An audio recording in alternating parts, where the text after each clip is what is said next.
Les experts de la Conféges se sont réunis du 14 au 15 mars 2016 à Bamako. Objectif : préparer la 12e réunion des ministres en charge de la jeunesse et du sport des pays membres de la francophonie.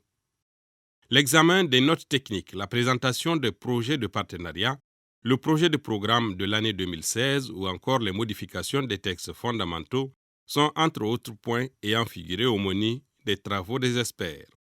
De quoi faciliter la rencontre des ministres des 17 et 18 mars. Le Mali est honoré de vous accueillir en cette période post-crise où il a besoin du soutien et de la solidarité de ses amis. Ainsi, au nom des plus hautes autorités du Mali, il me plaît de vous souhaiter la fraternelle bienvenue à Bamako. Chers invités, Mesdames et Messieurs les experts, il est indéniable que notre conférence prend une envergure toujours plus grande et jouit d'un prestige aujourd'hui incontesté. Placée sous la présidence du ministre de l'Emploi, de la formation professionnelle, de la jeunesse et de la construction citoyenne, la rencontre des experts a permis aux uns et aux autres de faire l'économie des travaux. Des travaux qui ont permis d'aboutir à des résultats tangibles, notamment en matière de financement, de programmation et d'emploi. Vous avez passé au peigne fin les points relatifs à la réunion des membres de la Commission administrative et financière, CAF, qui a adopté le rapport des commissaires aux comptes, le compte-rendu financier 2015, le projet de budget de fonctionnement 2016, relatif aussi au compte-rendu des activités 2015 du secrétariat général, aux préparatifs des 8e Jeux de la francophonie prévus en République de Côte d'Ivoire du 21 au 30 juillet 2017. Ainsi, de l'avis des participants, la réunion de Bamako a tenu toutes ses promesses. Nous avons constaté que tous les documents préparatoires ont permis aux experts de pouvoir rentrer dans le fond des documents et de prendre des résolutions qui vont dans le sens des décisions à proposer aux différents ministres pour que la Conféges puisse gagner encore de la place au niveau de la zone francophone dans le monde. Nous pensons que si ces résolutions sont prises en compte en temps opportun, cela va permettre à la Conféges et à tous les pays membres de pouvoir émerger non seulement dans le domaine du sport, mais également dans le domaine de l'évolution de la jeunesse. Et surtout que non seulement que les conditions d'accueil étaient des conditions excellentes, mais également des conditions de travail dans ces locaux feutrés nous ont permis de travailler en toute quiétude et en toute sérénité. La Conféges a souhaité qu'on puisse mutualiser nos moyens et nos ressources pour qu'ensemble, au niveau de chaque pays, qu'on puisse créer une cellule qui sera le point focal de toutes les actions au niveau de la Conféges.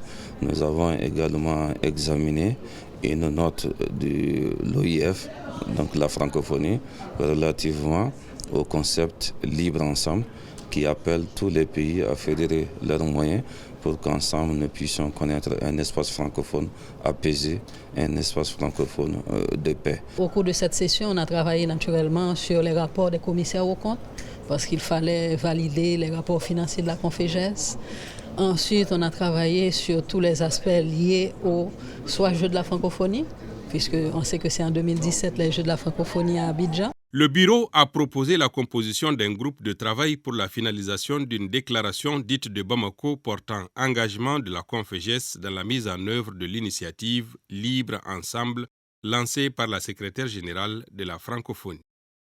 Après la réunion préparatoire des experts, c'est au tour des ministres en charge de la jeunesse et des sports de la francophonie de se retrouver à l'hôtel Radisson Blu. Cette 12e réunion des ministres de la Conféges a inscrit à son agenda des réformes visant l'amélioration du fonctionnement de l'organisation commune. C'est toute la signification des dossiers soumis à l'intention des ministres.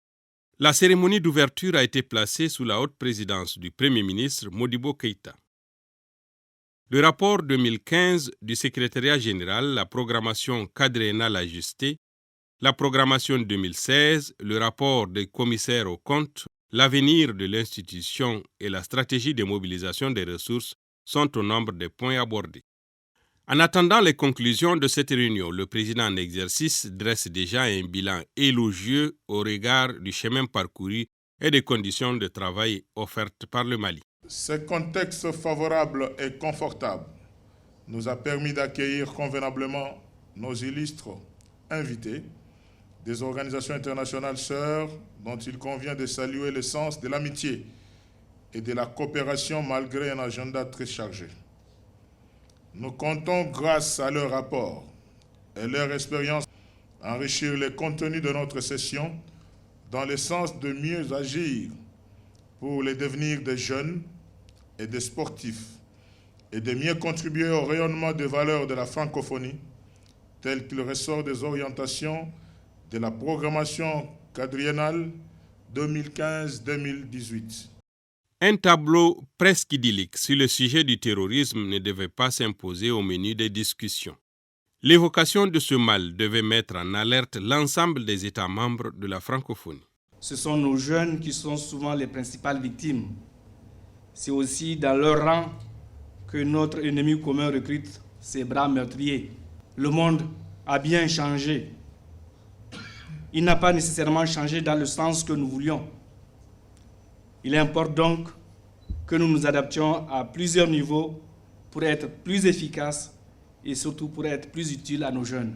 Nos pays ne devront pas devenir les ventres mous du terrorisme. Nous devons impliquer les jeunes dans la recherche des solutions. Victimes et bourreaux, les jeunes devraient être le centre d'intérêt des décideurs de la francophonie. C'est du moins la conviction du Premier ministre malien qui recommande une formation adaptée pour cette jeunesse en perte de repères. Cultivons la jeunesse, non pas cette soif inextinguible de la vedette, de la mode, mais la posture du héros et la posture de la modernité. Alors si nous sommes en train de nous engager dans cette voie, vous comprenez que les systèmes d'éducation sont interpellés pour que nous puissions assurer à notre jeunesse une formation conséquente, à double dimension. Une dimension culturelle et une dimension sociale. La dimension culturelle, c'est la transmission des connaissances, des us, des coutumes, c'est les connaissances, c'est la science, pour permettre la transmission. Mais la dimension sociale, c'est l'intégration sociale. Vous avez dit diversité. C'est l'une des marques de fabrique de la francophonie qui se veut le creuset du concept libre ensemble. Bienvenue à nos amis des pays du Nord. Aounise, Ahlan wa Sahlan, en Lugatul Arabiyatu, Boyeyu, Bolamu, en Lingala, Karibuni, en Swahili pour l'Afrique orientale et de l'océan Indien. La 12e réunion du Conseil des ministres de la Conféges a pris plusieurs décisions relatives à la vie du mouvement à travers ses bilans et ses programmations. Les experts ont proposé le développement d'une approche pédagogique progressive pour une adhésion effective des États et gouvernements membres à la hausse qui en sera décidée, une majoration portant exclusivement sur la cotisation statutaire et non sur les contributions au programme, tout en laissant au pays le choix des contributions volontaires. Les échanges ont porté sur l'acuité des phénomènes de radicalisation et d'extrémisme violent en milieu jeune, la persistance de la crise migratoire et ses effets sur les jeunes, la vulgarisation des objectifs du développement durable au sein de la jeunesse francophone, l'adoption par la République islamique de Mauritanie d'un document de politique jeunesse, le partage des conclusions du forum de Nouakchott sur l'extrémisme violent, le développement et la paix durable. Mais des questions comme le terrorisme et les compétitions olympiques ont été largement évoquées. De grandes décisions ont été prises concernant notamment la relance de l'éducation physique et sportive en milieu scolaire et universitaire. Nous avons aussi parlé de la nécessité de renforcer les conseils nationaux de jeunesse ainsi que les programmes nationaux de volontariat. Nous avons également parlé de la nécessité de renforcer le partenariat, notamment par rapport à la mobilisation des ressources.